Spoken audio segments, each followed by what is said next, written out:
നേന്ത്രപ്പഴത്തിനോടൊപ്പം ഞാലി, Mysore, പൂവൻപഴം, robusta തുടങ്ങിയ പഴങ്ങളുടെയും വില കുത്തനെ ഇടിഞ്ഞു. കഴിഞ്ഞ വർഷം ഇതേസമയം 100 രൂപ വിലയുണ്ടായിരുന്ന ചെറുപഴങ്ങളുടെ വില ഇപ്പോൾ 35 രൂപയ്ക്ക് താഴെയായി. നേന്ത്രപ്പഴത്തിനാകട്ടെ 15 രൂപയ്ക്ക് താഴെയും. കർണാടകയിലും പഴങ്ങളുടെ വില കുത്തനെ ഇടിഞ്ഞു. കഴിഞ്ഞ ഓണക്കാലത്ത് നേന്ത്രക്കായക്ക് 50 രൂപ വരെ വിലയുണ്ടായിരുന്നു. ഇപ്പോൾ 3 മുതൽ 4 കിലോ ഏത്തപ്പഴത്തിന് 100 രൂപയാണ് വില. പഴവർഗ്ഗങ്ങളുടെ വില കുത്തനെ ഇടിഞ്ഞത് കർഷകരെ തളർത്തുകയാണ്. വൻ നഷ്ടമാണ് ഇത്തവണ വാഴ കർഷകർക്കുണ്ടായത്.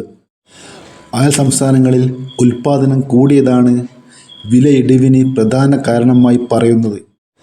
സാധാരണ റമദാൻ നോമ്പ് കാലത്ത് പഴവർഗ്ഗങ്ങളുടെ വില കൂടാറുണ്ടായിരുന്നു.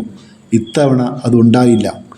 പണം കടമെടുത്തും മറ്റും കൃഷി ആരംഭിച്ച കർഷകർ വൻ സാമ്പത്തിക പ്രതിസന്ധിയിലായി. നിലവിൽ പൂവൻപഴത്തിന് മാത്രമാണ് അല്പമെങ്കിലും വിലയുള്ളത്. അതും 35 രൂപ മാത്രം. മറ്റ് പഴങ്ങളുടെ എല്ലാ വിലയും കുത്തനെ ഇടിഞ്ഞതോടെ പഴവിപണിയിൽ നിർജീവാവസ്ഥയാണ്. വിലയിടിവ് ഉപഭോക്താക്കൾക്ക് ആശ്വാസമാണെങ്കിലും കർഷകർക്ക് വലിയ നഷ്ടം സൃഷ്ടിക്കുകയാണ്.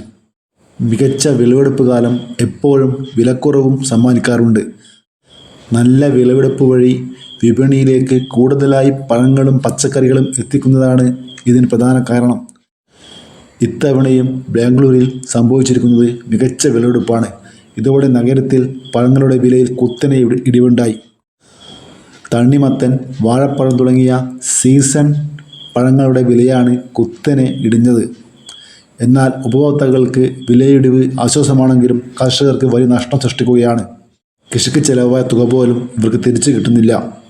ഒരാഴ്ച മുമ്പ് വരെ കിലോയ്ക്ക് 14 രൂപയായിരുന്ന തണ്ണിമത്തന് നിലവിൽ 7 രൂപയാണ് വില. എന്നാൽ ചില ഇനങ്ങളുടെ വില 2 രൂപയായി കുറഞ്ഞിട്ടുണ്ട്. നഗരത്തിലെ ചില്ലറ വ്യാപാരികൾ കിലോയ്ക്ക് 20 മുതൽ 30 രൂപ വരെ ഈടാക്കിയാണ് തണ്ണിമത്തൻ വിൽക്കുന്നത്. എന്നാൽ കർഷകർക്ക് ലഭിക്കുന്നതാകട്ടെ 7 രൂപയും. വാഴപ്പഴത്തിൻ്റെ വിലയും കുത്തനെ താഴോട്ടാണ്. കഴിഞ്ഞ മാസം 20 രൂപയ്ക്ക് മുകളിൽ കിലോയ്ക്ക് വിലയുണ്ടായിരുന്ന വാഴപ്പഴത്തിന് നിലവിൽ 10-15 രൂപയാണ് വില. വേനൽക്കാലത്ത് വിളവെടുക്കുന്ന വാഴപ്പഴത്തിൻ്റെ അളവ് വളരെ കൂടുതലാണ്. എന്നാൽ അതിന് മതിയായ വില ലഭിക്കാത്തത് തങ്ങളെ ബുദ്ധിമുട്ടിലാക്കുമെന്ന് വ്യാപാരികൾ പറയുന്നു. പശ്ചിമേഷ്യയിൽ നടക്കുന്ന യുദ്ധം പഴങ്ങളുടെ കയറ്റുമതിയെ പ്രതികൂലമായി ബാധിക്കുന്നുണ്ട്. അന്താരാഷ്ട്ര വിപണിയിലേക്ക് കയറ്റി അയക്കാനായി വിളവെടുത്ത പല പഴങ്ങളും ഇന്ത്യൻ വിപണിയിൽ കുടുങ്ങിക്കിടക്കുകയാണ്.